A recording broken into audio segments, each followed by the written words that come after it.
Olá, olá, meus amigos! Aqui é o professor Stanley Costa, professor de Direito Civil, e este é o nosso canal de estudos em Direito Civil e Processo Civil. Recentemente nós atingimos 10 mil inscritos no YouTube e eu estou particularmente muito feliz. E decidi, como forma de agradecimento, liberar 2 cursos que tenho lá no Hotmart, aqui gratuitamente para vocês. Todas as videoaulas, elas serão disponibilizadas semanalmente. Segunda-feira, primeiro bloco de obrigações. Terça-feira, segundo bloco de obrigações. Quarta-feira, primeiro bloco de contratos. Quinta-feira, segundo bloco de contratos, até que todas as aulas estejam disponíveis aqui gratuitamente. Mas você pode ainda assim adquirir o nosso curso lá no Hotmart por um preço muito especial.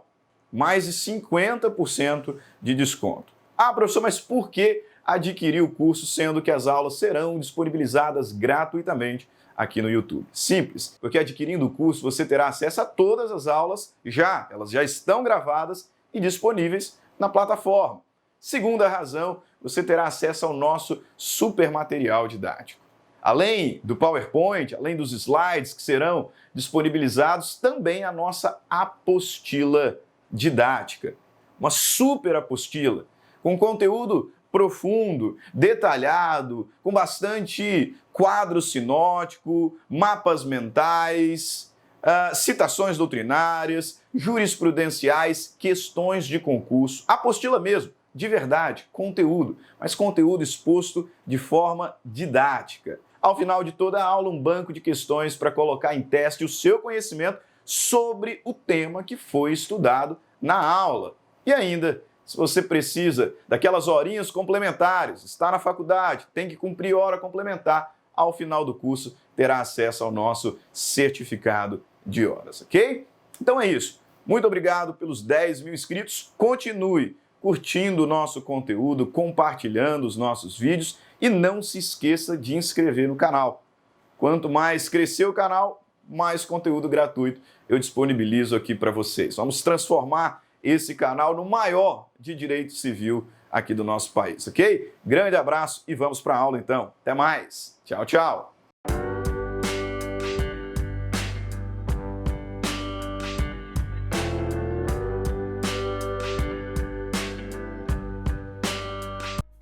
Olá, olá pessoal, sejam todos muito bem-vindos de volta. Aqui é o professor Stanley e esse é o nosso curso objetivo de Direito Contratual. Na aula de hoje nós vamos estudar um tema muito importante, muito cobrado em concursos públicos, em exames da OAB e um tema também de enorme relevância prática, que é o principal foco dos nossos estudos. Evidentemente, apesar de trabalharmos com resolução de questões, para fixação do tema, o nosso objetivo é aprender o Instituto de forma aprofundada e conseguirmos aplicá-lo na prática jurisdicional, na atuação como advogado. Então, nesse contexto, o tema de hoje realmente merece todos os nossos destaques. Eu estou falando acerca do vício redibitório. Essa é a nossa aula 6. É bem verdade, nós já iniciamos o tema na aula passada, porque o estudo do contrato preliminar é um pouco menor, então eu já aproveitei ali os minutos finais para começarmos a falar sobre vício redibitório. Mas eu quero brevemente recapitular para que nós possamos, então, começar a dissecar esse instituto, observando aquilo que a lei nos fala, mas também aquilo que a doutrina, a jurisprudência, enunciados do Conselho de Justiça Federal nos dizem também. Perfeito? Então, sem delongas, vamos ao nosso trabalho, vamos começar aqui o estudo dos vícios redibitórios. E antes de mais nada, como que recapitulando o que trabalhamos na aula passada, é bom dizer que ao falarmos em vício redibitório e também ao falarmos sobre evicção, deve nos vir à mente a ideia de garantias. Exatamente. garantias em contratos que envolvem alienação de coisas. Vejam, a responsabilidade pelo vício redibitório, bem como a responsabilidade pela evicção, são garantias implícitas e impostas por força de lei ao alienante de determinado bem.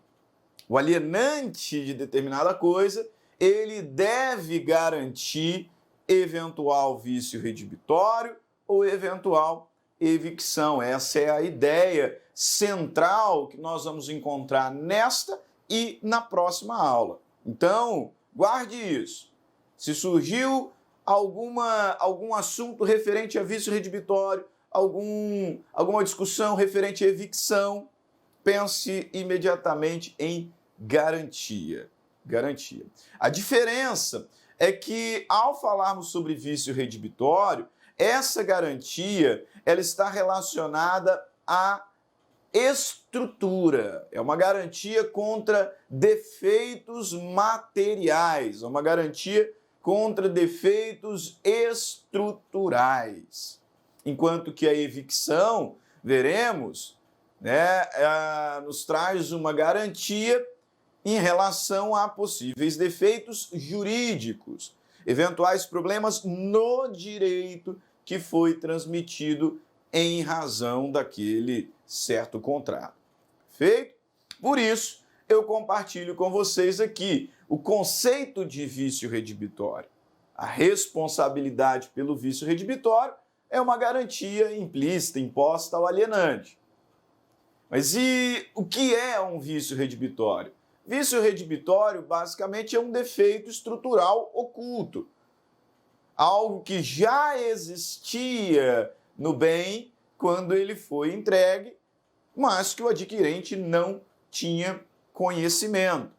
Então, o vício redibitório, ele é um defeito oculto, já existente no momento da tradição, e que inutiliza o bem para a finalidade que serve ou lhe diminui significativamente o valor. Essa garantia, ela está determinada por lei basicamente por conta da ideia de paralelismo das prestações. Quando a gente fala em contratos onerosos, contratos sinalagmáticos, que são aqueles em que ambas as partes são devedoras e credoras reciprocamente, a regra geral é de que as prestações recíprocas devem guardar um equilíbrio, devem guardar um certo equilíbrio. De modo que se eu pago um valor por um objeto e depois descubro que esse objeto não serve para a finalidade que lhe é original, ou o seu valor foi diminuído significativamente por conta de um defeito, veja, eu paguei muito caro. E, portanto, essa premissa geral de equilíbrio está completamente descumprida, foi completamente inobservada. Perfeito? É isso que o legislador tenta evitar ao criar a garantia por vício redibitório, além do próprio princípio de garantia, o princípio da garantia. Premissa de que aquele que aliena um bem deve fazê-lo bem. Aquele que aliena uma determinada coisa deve garantir o uso para a finalidade que ela serve. Então, dois são os fundamentos da garantia por vício redibitório. O paralelismo entre as prestações recíprocas e o princípio da garantia. Mas vamos ver o que o legislador nos diz inicialmente acerca dos vícios redibitórios. Abra aí o seu código no artigo 441, onde o legislador nos diz o seguinte: a coisa recebida em virtude de contrato comutativo pode ser enjeitada por vícios ou defeitos ocultos que a tornem imprópria ao uso a que se destina, ou lhe diminuam o valor, ou lhe diminuam significativamente o valor. Por isso que o primeiro passo que eu quero dar com vocês nesse bloco inicial é identificar quais são os requisitos para que o adquirente do objeto tenha acesso a essa garantia legal. E esses requisitos estão aqui na nossa tela. Primeiro, conforme extraímos do próprio texto legal, o contrato ele precisa ser um contrato comutativo. Segundo, o defeito ele deve existir já no momento da tradição. Vou explicar um pouquinho melhor, mas basicamente, quando a coisa me foi entregue, já havia o defeito, que eu não identifiquei em razão de ser um problema oculto. A descoberta pelo adquirente deve ser posterior, princípio da boa-fé. Se o adquirente já sabe do defeito, então ele não vai ter a garantia, ele não vai ter direito a essa garantia legal. Ainda, o defeito deve ser grave, porque ele inutiliza o bem para o fim que serve ou lhe diminui significativamente o valor. E, por fim, não pode existir uma cláusula excludente de responsabilidade. Vamos compreender aqui um pouquinho melhor cada um desses requisitos. O primeiro requisito, portanto, para ter acesso à garantia por vício redibitório é que o contrato seja comutativo. Isso está no texto que nós acabamos de ler. Veja bem, as coisas recebidas em virtude de contrato comutativo. A coisa recebida em virtude de contrato comutativo. Você se recorda o que é um contrato comutativo? O contrato comutativo é aquele em que as prestações elas estão absolutamente definidas, determinadas, individualizadas, de modo a ser possível prever, de modo a ser possível antever as vantagens que cada um dos contratantes terá em razão da relação contratual. Eu consigo antever, eu consigo prever as vantagens e desvantagens que eu, enquanto contratante, terei em razão desse vínculo, em razão desse negócio jurídico. O contrato comutativo, ele também é sinalagmático, ele também é oneroso. Inclusive, por esta razão é que eu falei que garantia de vício redibitório tem tudo a ver com a ideia de paralelismo das prestações recíprocas. Eu tenho duas prestações e elas devem estar aqui minimamente equilibradas. Então, se o contrato que eu estou celebrando é um contrato sinalagmático, é um contrato oneroso, é um contrato comutativo, a lei me dá essa garantia. A lei impõe ao alienante essa responsabilidade pela descoberta de eventual vício oculto. Perfeito? Ok, mas duas notas eu quero aqui ressaltar. Primeiro, a doutrina tem entendido que, apesar do artigo expressamente falar em contratos comutativos, seria possível requerer a garantia de vício redibitório em contratos aleatórios. O contrato aleatório é o oposto ao comutativo. O comutativo é aquele que transmite segurança, que me permite prever as vantagens e as desvantagens, enquanto o contrato aleatório é aquele em que, ao menos, a prestação de uma das partes não é absolutamente definida, estando sujeito a um evento incerto. Por isso que a gente afirma que o contrato aleatório ele é um contrato de risco. E me parece evidente que é muito difícil se falar em vícios redibitórios num contrato que é aleatório. Porque o risco da minha prestação ser muito mais onerosa do que o da parte adversa é inerente ao próprio contrato, não é verdade?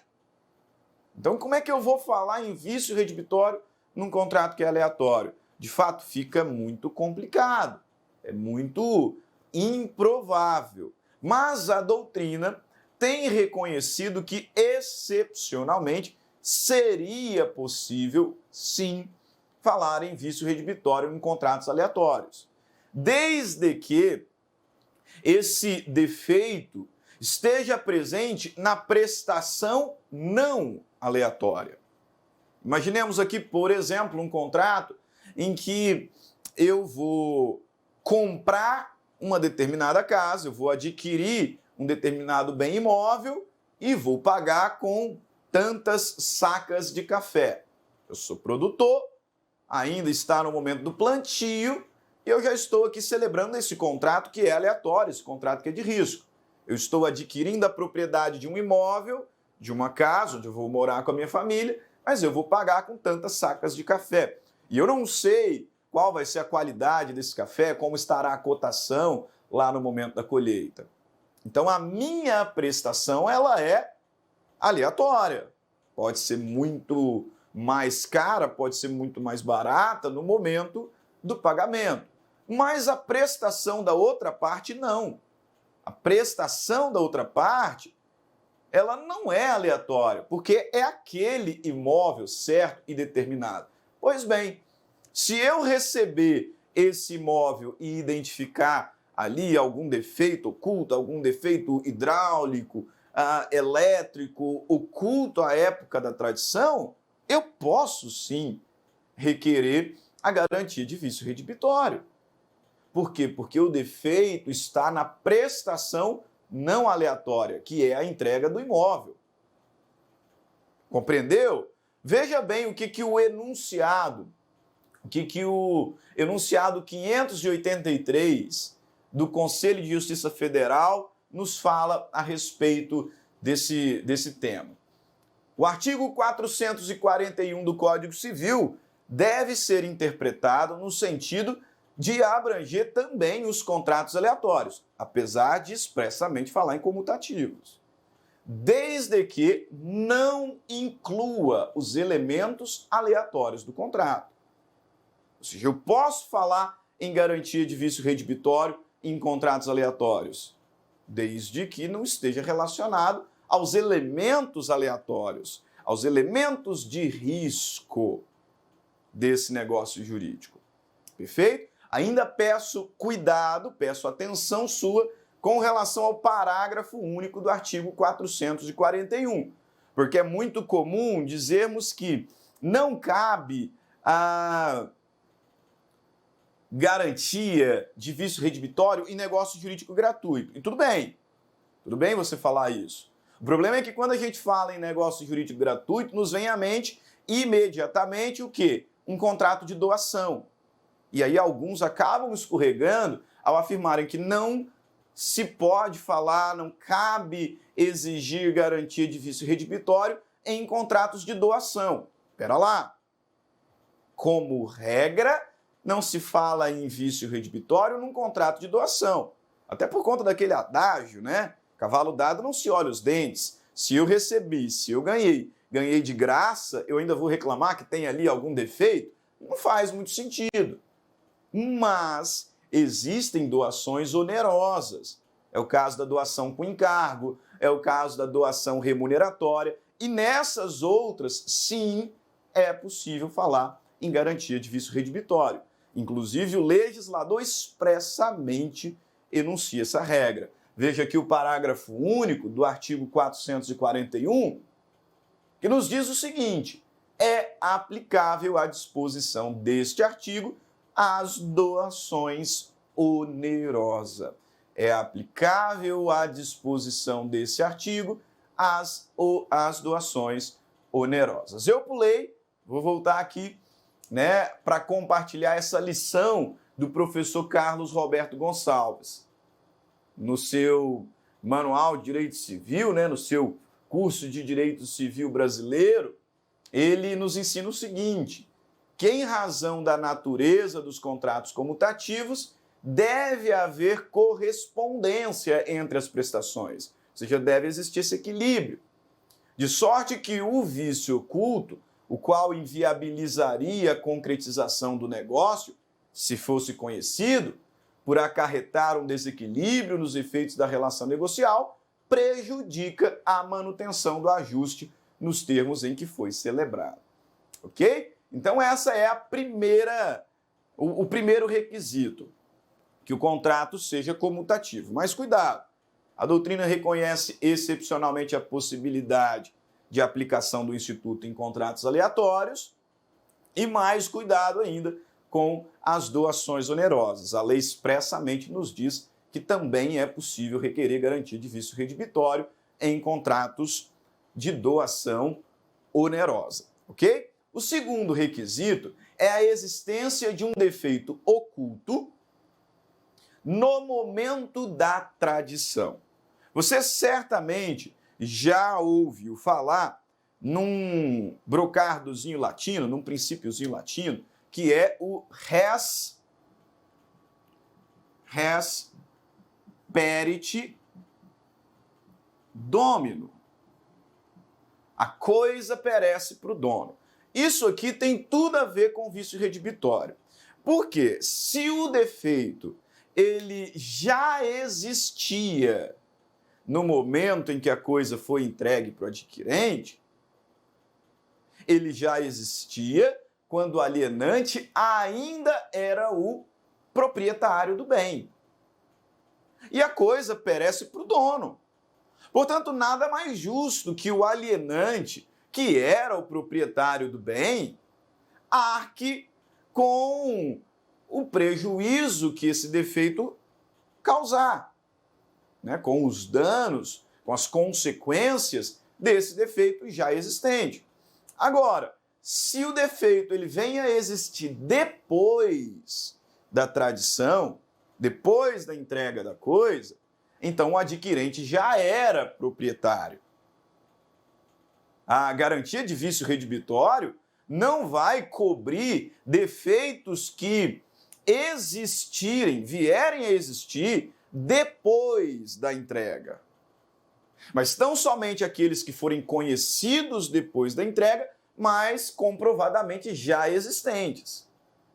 A coisa perece para o dono.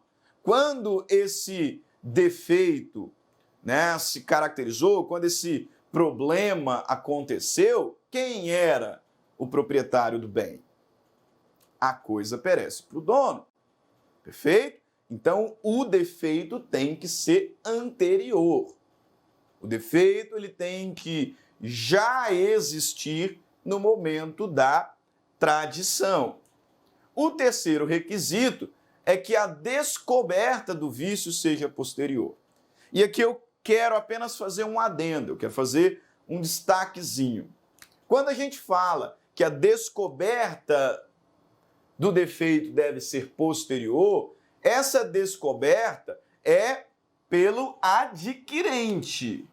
Pelo adquirente. O adquirente do bem deve descobrir o vício, deve conhecer o vício posteriormente ao negócio, posteriormente, inclusive, ao recebimento do bem. Eu faço esse destaque porque é muito comum cair em questões de prova, de OAB, de concurso público, provas da faculdade, que se o alienante, por exemplo, se o vendedor não sabia do vício, ele não responde. Está errado. Na verdade, a princípio não interessa se o alienante, vou falar aqui vendedor, porque é o caso mais comum e vai facilitar um pouquinho a compreensão, se o vendedor sabia ou não da existência do defeito, ele vai responder. Isso vai influenciar, esse conhecimento do alienante, esse conhecimento do vendedor, vai influenciar, conforme veremos, na responsabilidade dele também por perdas e danos. Isso a gente vai ver no próximo bloco. Mas, a princípio, podemos dizer que não interessa se o vendedor sabia ou não. O que importa é que o comprador não soubesse. O que importa é que o adquirente não soubesse. E que tenha conhecido do problema somente posteriormente. O defeito ele deve ser grave, ou seja, não é qualquer vício, não é qualquer probleminha, porque esse defeito ele inutiliza o bem para o fim que serve, ou lhe diminui significativamente o valor, e, por fim, o último requisito para acessar essa garantia do vício redibitório é a inexistência de cláusula excludente. Ah, professor, como assim? Inexistência de cláusula excludente. Vejam, a garantia do vício redibitório, ela é implícita e imposta ao alienante. Ou seja, a gente não precisa prever essa garantia expressamente no contrato. O alienante ele responde por força de lei. Todavia, é possível, e aí muito cuidado, tá? É possível em contratos paritários. É possível em contratos paritários a convenção de uma cláusula excludente. Veja, se eu estou lhe vendendo o meu carro, eu não sou fornecedor de carros, o nosso contrato não é um contrato de consumo, o nosso contrato não é um contrato de adesão. Eu, Stanley, estou vendendo o meu carro para você. Então é um contrato particular, é um contrato paritário, é um contrato em que nós estamos em igualdade negociativa. Se eu colocar lá uma cláusula nos seguintes termos: o alienante não responderá por eventual vício redibitório, por eventual aparecimento, por eventual descoberta de vício redibitório. E você leu e assinou esse contrato, nós chegamos aqui nesse consenso, desculpe, mas a regra do direito contratual, a premissa básica quando se fala em negócio jurídico, é a autonomia privada. Nesse contexto de um contrato paritário, é possível a gente convencionar uma cláusula excludente da responsabilidade por vício redibitório. Mas eu insisto, isso em contratos paritários. Em contrato de adesão, não. Ok? Em contratos paritários é possível essa previsão, mas em contratos de adesão, aí não.